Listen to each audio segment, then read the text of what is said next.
Hello. So in this video, I'm going to talk about talking to your children about your separation because this is a very stressful and confusing aspect of divorce. And I'm going to answer some questions like, should we talk to them together? What should we say? What should we not say? How can we expect them to react? Are there ways that we can help them not be too shocked by this? So stay tuned.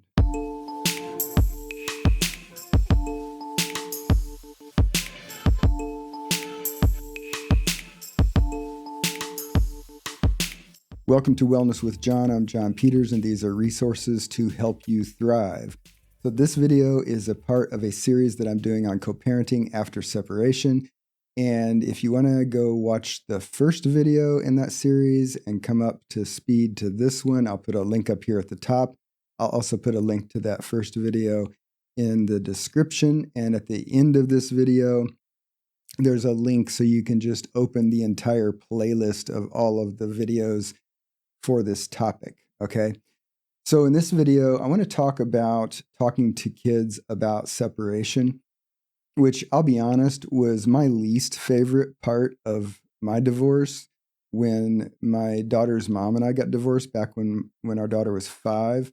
And I found it very stressful, even though I knew a little bit about it at the time because I was already, working in this field.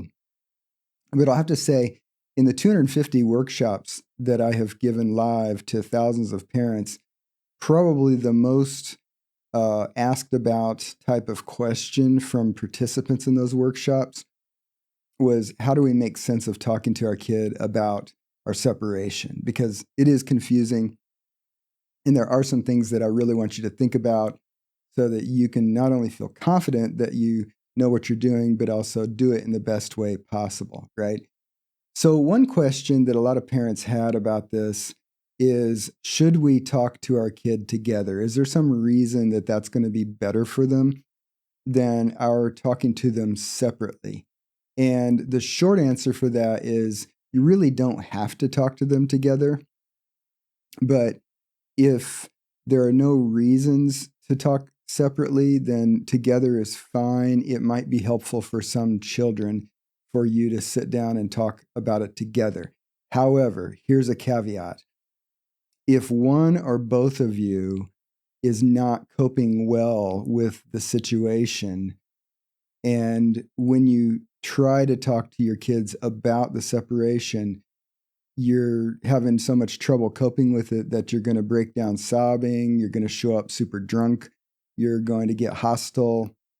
If there's some reason you can't sit there and relatively calmly, in a confident way, let your kid know what's up, then you should consider waiting and talking later when you can be more on top of things. And you should also consider talking to your kids separately. The other thing is, whether you're together or whether you're separate, when you talk with your kid about the separation, you do not want to be saying things that cause your kid to get a different story from one of you versus the other. So this conversation of letting your kid know that you're going to separate and some things are going to change, this should not be an occasion to be adversarial between the two of you. It's just not the place for it, okay? Which means you need to reduce whatever you're sharing to what you're not in disagreement about, okay?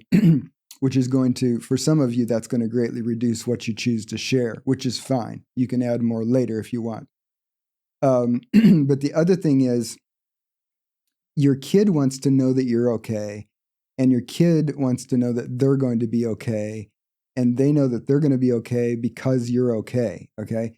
Now, you may not feel fine and okay, but this is a part of parenting where you have to fake it, and you have to let them know things are going to be okay, okay? And I'll come back around to that when I talk about what to include and what to exclude. But in terms of talking together, whether you do it together or separately, you want to be able to do it while portraying, I'm relatively okay and we're going to get through this. That's the message that you want them to get, just in terms of your demeanor in that type of conversation. But, really, it's no sin if you talk to them separately, but it is not good if one of you talks to them and says one version of the story and the other one talks to them and says a different version of the story.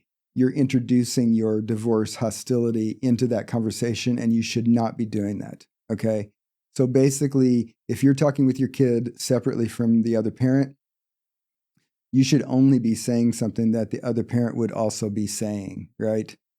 We are separating, okay? The other parent unambiguously agrees with that. We're separating, right? So if you have confusion about this or any topic I'm talking about in this series, talking to an expert, someone like me, individually and privately to get your complications addressed, that's advisable as well. These videos are meant to be general advice. Obviously, some of you are in complicated situations where what I'm sharing in the video may not be adequate to answer every question or need that you have around the issue that you're thinking about. So don't have to talk to them together. Parents in my workshops also used to ask, well, what should we tell them, or what should we not tell them when we are talking about separation? And one way to think about that is it's dependent a bit on their age at the time that you're telling them. So a young child obviously isn't going to need as rich a conversation as an older child, because a younger child just isn't paying attention to the same things that an older, more developed child will be paying attention to. So the younger your child, the less you have to actually say about it. And one rule that I tend to throw out is basically let them know something that they're going to notice anyway. And here's an example of that. Let's say that you're planning on separating next Friday, okay? And you decide that you want to talk to your children before next Friday. It's reasonable for if your children are old enough to understand the concept of next Friday, to say, next Friday, I'm moving out and I'm going to be getting another apartment, okay? Why is that okay to say that? Because it's unambiguous and they're going to notice it anyway, right? Because you can't move out without them noticing, right? But something that would not be okay to say would be, I'm going to be moving out because we can't afford to live here anymore, all right? They don't need to know the we can't afford to live here anymore part. Kids don't need to be burdened with worrying about your finances, okay? Or if you're worried about something 6 months down the line, like we may move to a new place, but I'm not sure how long we can stay there, and we may need to move to another place after that. You really don't need to share that with them at this point, okay? Later, that might be something that you help them anticipate when you get closer to the time that that particular change is going to happen. But your big brain, by the time you get to the point where you're talking to your kids about separation, your big brain is thinking about a million different things, and you do not want to share those million things with your kid when you're having the conversation about we are going to separate. You basically want to pare that world of things down to a really, really small amount. And I will tell you, when parents give me, draft plans, like this is what I'm thinking about talking with my kid, 99% of the time, I actually think parents can cut more things out and say less. So if in doubt, say less. You can always come back around and add information later if you think you didn't say enough. But once you say something that's problematic or damaging, you can't take it back, right? So your kids, in terms of what do they need to hear, just be super concrete. We're moving out of this house next Friday, or, your mom and dad we've decided that we're going to separate and one of us is going to move out next month or tomorrow or whatever it happens to be. Just super concrete. Now, as I said, age and development matters here, because those of you who have newborns up to 2-year-olds, 3-year-olds, you actually don't really even need to have this conversation, because your kids are kind of oblivious to the whole thing and they're just going to adjust to whatever happens as it's happening. And you really don't need to do a whole bunch of informing them, except, hey, let's go get in the car right now in real time. But as kids get older, their brains are developed enough that they can understand stuff is going on. And, it's reasonable to tell them more. But again, you should not be telling them the why we're getting divorced at all. Do not tell them why you're getting divorced. All you're sharing is the what. I'm moving out tomorrow is the what. I'm moving out tomorrow because your mom's an F&B. That's the why, right? Do not share that. Or we're moving because we can't afford to live here. We can't afford to live here is the why. Do not include that. Your kids do not need to know why until maybe they're 35 years old and you can decide to have a conversation with them about that at that point, right? At this point, they don't need to know the why, okay? Because if you include the why, it's going to be different from their other parents' why, and that's just introducing conflict and division and putting them in the middle of the conflict, and you should not be doing that, okay? Do not include why we're getting divorced in the conversation about we are getting divorced. It's only the what is happening, and pare that down to the most minimal version that you possibly can, right? Kids also need to hear, we love you. We will always love you. We still love you.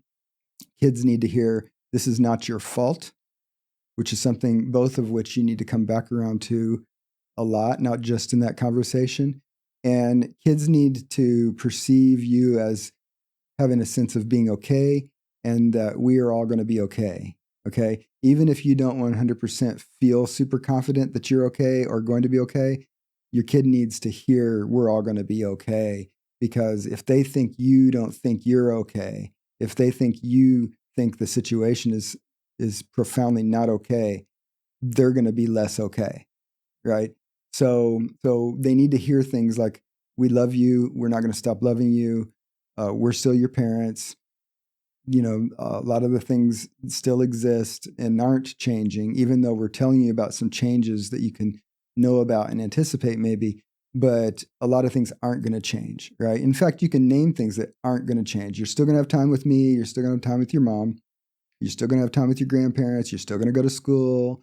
There's still nap time after school, or there's still a limit on ice cream or whatever. There's lots of stuff that isn't going to change. Even when the focus in a family is on the things that are changing and that are disruptive. So sometimes it's comforting for kids to hear what's not changing in the context of a conversation about some things that are changing, because they don't want to think that the whole entire universe is turned upside down, even if some things are very troublesome to adjust to. Letting them know some things that aren't changing is often helpful. But they don't need to hear blame. They don't need to hear why the divorce is happening. They certainly don't need to hear that it's their fault. They don't need to hear anything that puts them in the middle of your conflict, right?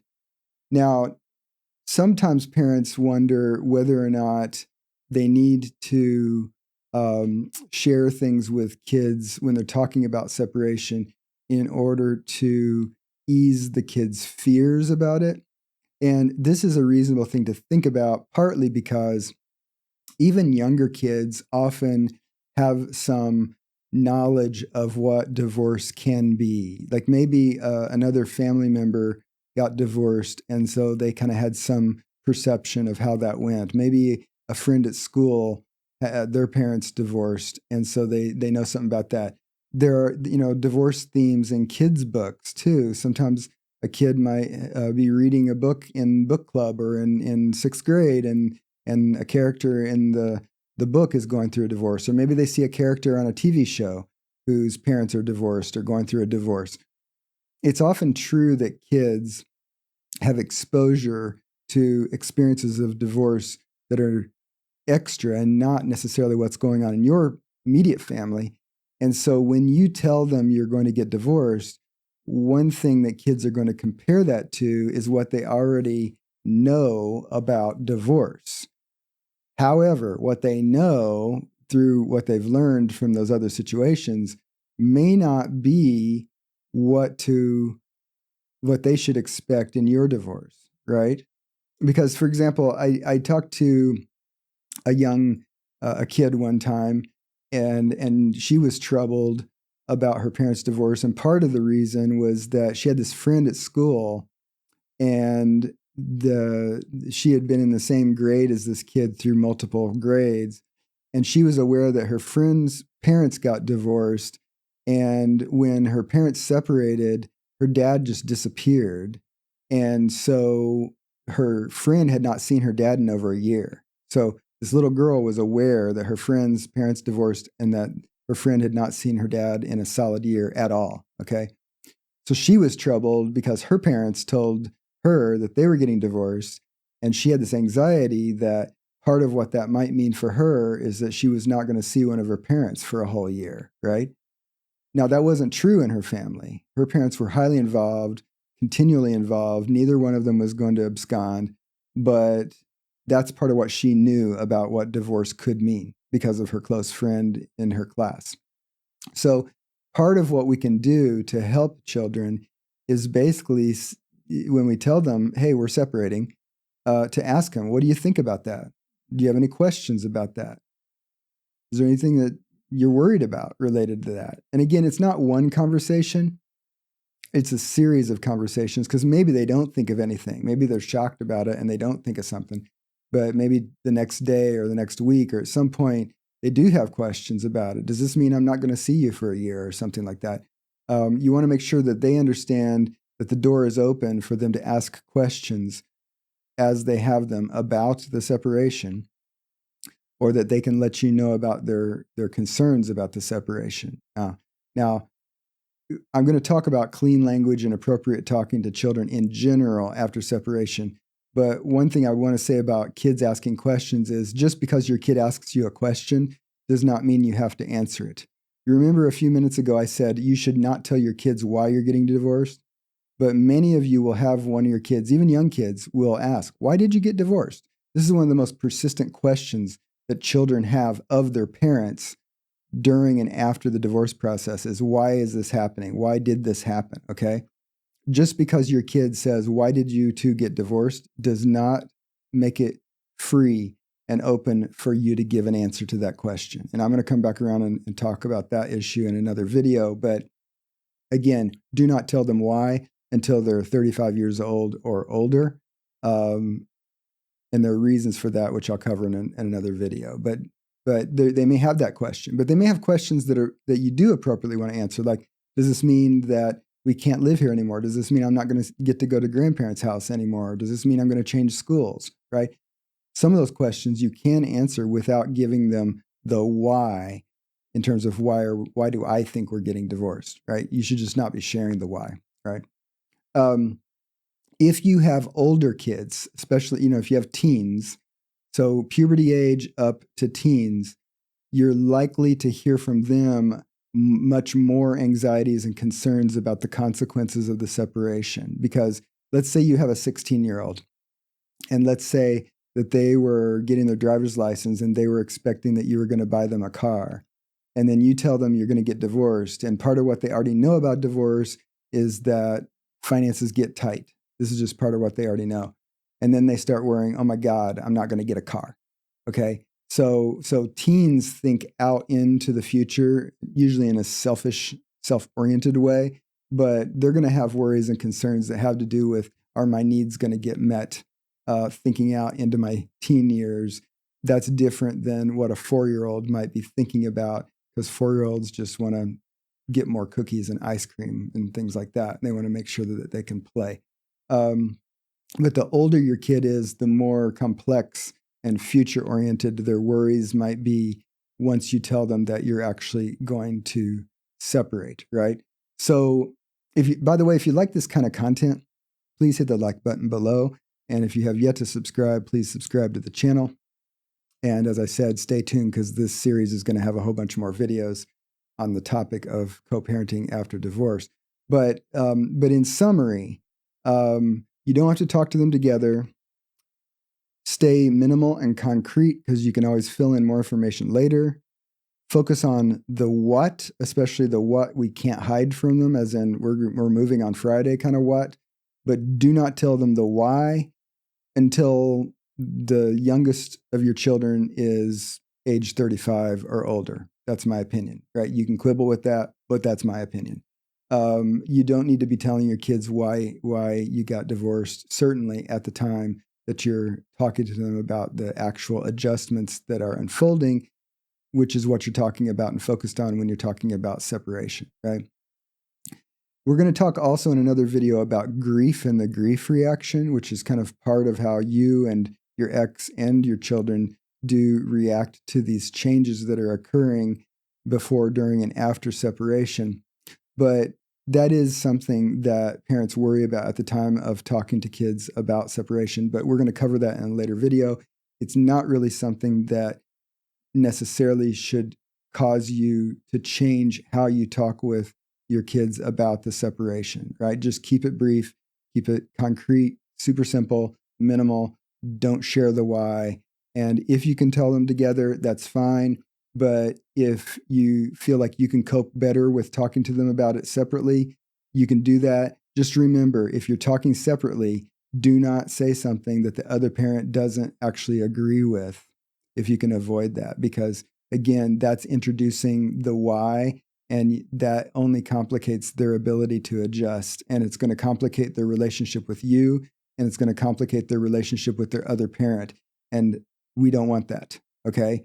So don't be including the explanation about how we got here or the why at all in this conversation about the separation. So thanks for joining me today. I know you have a lot to do with your time. I appreciate you taking a few minutes to join me in this video today. And watch here at the end of the video, because the playlist that includes all of the videos on this topic is going to pop up. And that's an easy way for you to browse through and watch the ones that are relevant to your situation. Thanks.